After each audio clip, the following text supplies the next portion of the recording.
আসসালামু আলাইকুম। আমাদের আজকে হচ্ছে চেন্নাইয়ের শেষ দিন। দেখতেই পাচ্ছেন আমরা লাগেজ গুছিয়ে নিচে চলে এসেছি।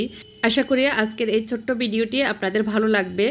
আর ভিডিও শুরু করার আগে একটি কথা স্মরণ করিয়ে দিই, যারা আমার চ্যানেলে নতুন এসেছেন, এখন আমার চ্যানেলটি আপনাদের সাবস্ক্রাইব করা হয়নি, আপনাদের প্রতি রিকোয়েস্ট থাকবে আমার চ্যানেলটি সাবস্ক্রাইব করে আমার পাশেই থাকবেন এবং পাশাপাশি বেল আইকনটি বাজিয়ে দিবেন। আর তার সাথে যদি আজকের ভিডিওটি বেশি ভালো লাগে লাইক কমেন্ট শেয়ার করতে ভুলবেন না। তো চলুন শুরু করা যায়। জায়গায় থাকতে থাকতে মায়া বসে যায়। এখন হচ্ছে 10:30, আমরা চেন্নাই ছেড়ে যাচ্ছি এয়ারপোর্টের উদ্দেশ্যে। আমরা দুজনেই একটু অসুস্থ হয়ে পড়েছি। পরশুদিন যে আমার হাজব্যান্ডের একটা পরীক্ষা হয়েছিল, ওইটা অনেক গরম হিট দিয়ে পরীক্ষাটা হয়েছিল, যার কারণে ওনার ঠান্ডা লেগেছে এবং ওনার থেকে আমারও ঠান্ডা লেগে গিয়েছে। একটা বড় মসজিদ দেখা যায়, দেখছেন? তো সকাল সকাল প্রায় 1 ঘন্টারও বেশি সময় লেগেছে আমাদের এয়ারপোর্ট পর্যন্ত আসতে। এই যে চলে এসেছি, কারণ জ্যাম ছিল প্রচুর পরিমাপে। আর আমরা একই গাড়িতে ওই যে আমাদের পাশের ওই ভাই ভাবি সহ একসাথে। আমরা এখন চলে এসেছি ইন্ডিয়ার চেন্নাই এয়ারপোর্টে বাংলাদেশ যাওয়ার উদ্দেশ্যে। এখন লাগেজগুলো ট্রলিতে নিয়ে নেব, এই আর কি। আমরা ওয়েট কতটুকু নিতে পারবো, টিকিটে লেখা ছিল একজনের 30 কেজি করে, আর হাতে নিতে পারবো 7 কেজি করে। তো আমাদের 60 কেজি আর 14 কেজি থাকবে আর কি। কিন্তু আমাদের এই ওয়েট হয়েও আবার ওভার ওয়েট হয়েছে প্রায় 17-18 কেজি। তো সেটা হচ্ছে ওই যে আমাদের পাশের ওনাদের সাথে আমরা দিয়েছি আর কি। এটা আসলে আমাদের জন্য অনেক বড় সাহায্যকারী মিলিয়ে দিয়েছেন আল্লাহ পাক। তো না হলে আমাদেরকে অতিরিক্ত টাকা দিয়ে নিতে হতো আর কি প্লেনে। যথারীতি আমরা প্লেনে উঠে বসেছি। এখন বাজে হচ্ছে 1:45, এখনো সময় আছে। 1:55-তে ছাড়বে আমাদের। প্লেনের খাবার দাবার ডান। আমরা আধা ঘন্টা হয়েছে প্লেনে উঠে বসেছি।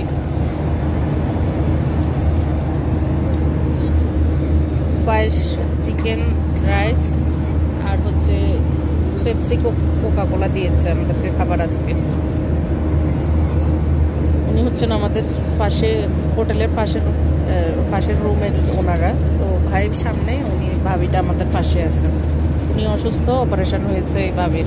তো আমাদের প্লেনটা আধা ঘন্টা আগেই বাংলাদেশে ঢুকেছে, কিন্তু বাংলাদেশ এয়ারপোর্টে নামতে পারতেছে না, কারণ সিরিয়ালে অনেকগুলো প্লেন নেমেছে, যার কারণে জায়গা পাচ্ছে না। তো সারা ঢাকার চারিদিকে ঘুরতেছিল। তা মনে হচ্ছে আমরা রাইড নিয়েছি, এরকম হয়েছে আর কি। মানে ঘুরে ঘুরে আস্তে আস্তে নেমেছে পরে, আধা ঘন্টা পরে। সবাই নামার জন্য প্রস্তুতি নিচ্ছে। এখন মুক্তাকে আসতেছি, যদি তাড়াতাড়ি আসতে পারে আর কি। তো প্লেন থেকে নামার পরে আবার যথারীতি বাসে উঠতে হয়েছে। অনেক দূর, মানে থেকে প্লেন থেকে নামতে হয়েছে। তো বাসে এখন ঘুরে ঘুরে একদম যেখানে আমরা উঠবো ওখানে নামাচ্ছে আর কি। তো বাসের এয়ারপোর্টের ভিতরে বাসের রাইডগুলি ভালোই লাগে, খোলামেলা ভিতরের প্লেনগুলি দেখা যায়। আল্লাহর অশেষ রহমতে আমরা বাংলাদেশে এসে পৌঁছাচ্ছি, আল্লাহর অশেষ রহমতে। তো এখন হচ্ছে বিকেল 5:30 বাজে। আর আমরা উবার নিয়ে চলে যাব, মোত্তাকে আসার কথা ছিল, ওকে নিষেধ করে দিয়েছি। তো আল্লাহর দরবারে শুকরিয়া, আল্লাহ সুন্দরভাবে যথাসময়ে এনে পৌঁছেছেন এই আর কি। আজকে হচ্ছে 13 তারিখ। আমাদের দুপুর 1:55 চেন্নাই এয়ারপোর্ট থেকে ফ্লাইট ছিল। আমরা এখন 5টায় মোটামুটি বলা যায় ঢাকা এয়ারপোর্টে এসে হয়েছি। তো এখন বসে আছি, 5:30 বাজে। আমাদের লাগেজগুলো পেয়েছি। ওয়াশরুমে গেছে, ওয়াশরুমে। তো ওনারা হচ্ছে আমাদের হোটেলের পাশের রুমে ছিল। তো ওনারা একটু অপারেশন হয়েছে ওনার ভাবির, তো একটু সহজ সরল, তো আমাদের সাথে একসাথে আমরা এসেছি, সহযোগিতা একজনকে করেছি এই আর কি, সঙ্গী হয়েছে।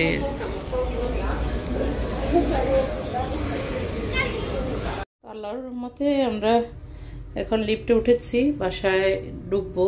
তো আসলে শ্রান্ত বিশ্রান্ত, কারণ হচ্ছে আমাদের ঠান্ডা লেগেছে দুজনেরই আসার আগের দিন থেকে, গতকালকে থেকে আর কি। তো এই জন্য দুজনে একটু অসুস্থ। গিয়ে কাপড় খোলা। তো আসলে বোর্ডিং ফার্স্টটা শেষ করে আস্তে আস্তে আমাদের প্রায় 7:30 8টার মতোই বেজে গিয়েছে। এসে নামাজ কাজা নামাজগুলি শেষ করেছি, জোহর নামাজ পড়ে উঠেছি, আসর মাগরিব পড়ে এখন খিদাও লেগেছে, সেই 2টা 2:30টার দিকে খেয়েছি প্লেনে। তো একবার খেয়ে ঘুমিয়ে পড়বো, কারণ দুজনেই ঠান্ডা লেগেছে, একদম গলা নাক গলা সব ছেঁচে যাচ্ছে এরকম, আর উনি তো শুধু কাশতেছে। তো এই জন্য রান্নাঘরে চলে এসেছি। কি রান্না করে রেখেছে ফারিয়া, এটা দেখতেছি। তো মাছ দিয়ে আলু দিয়ে রান্না করে রেখেছে, ডাল ভাত। তো আর গোশত রান্না করে গিয়েছিলাম, ওইটা ওরা বেশি একটা খায়নি, ওগুলি গরম করে নিবে আর কি। তো ফাতির সহ টেবিলে নিয়ে যাচ্ছি, আসলে শক্তি নেই শরীরে, কারণ গত 2 দিনও ঘুম বেশি হয়নি, আবার জার্নি করে এসেছি। তো ওদেরকে বলতেছি ওরাও খেয়ে ফেলতে আমাদের সাথে, তো ওরাও বসতেছে খাবে। তো আসলে এখন শুরু হয়ে গেছে কি আনছি এগুলি খোলার জন্য। বাচ্চারা তো এরকমই, ছোট হোক বড় হোক সবারই একটাই কিউরিসিটি, বাইরে থেকে আসলে কি আনছি এটা আর কি। এই যে খুলে চিপস নেওয়া শুরু হয়ে গেছে। মুত্তাকির চিপসের জন্য ফেরেশান করে ফেলছে মুত্তাকি, তো চিপস বিস্কিট সহ এগুলি এনেছি। আর এই যে খাওয়ার একটু পরেই ওরা একদম সব কিছু খুলে আমার কাজ যে কী পরিমাণ বাড়িয়ে দিয়েছে আপনারাই দেখেন।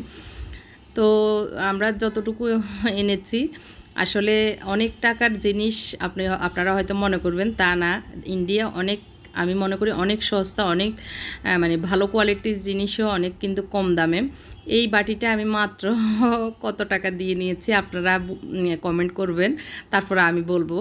আর এই যে এই জিনিসগুলি অনেক সস্তা, অনেক সস্তা, মানে পছন্দসই জিনিসপত্র অনেক কম দামে।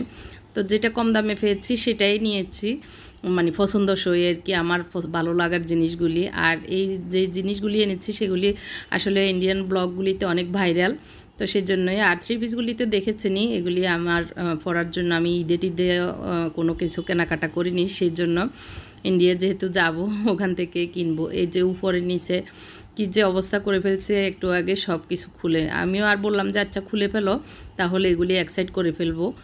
আর যেহেতু দেখার কিউরিসিটি, তো দেখে ফেলুক এই আর কি। এখানে তালা টালা সহ যে জিনিসগুলি সেগুলি আলাদা রেখে দিব, আর যেগুলি কোকারিজ আইটেম সেগুলি আলাদা করে নিব।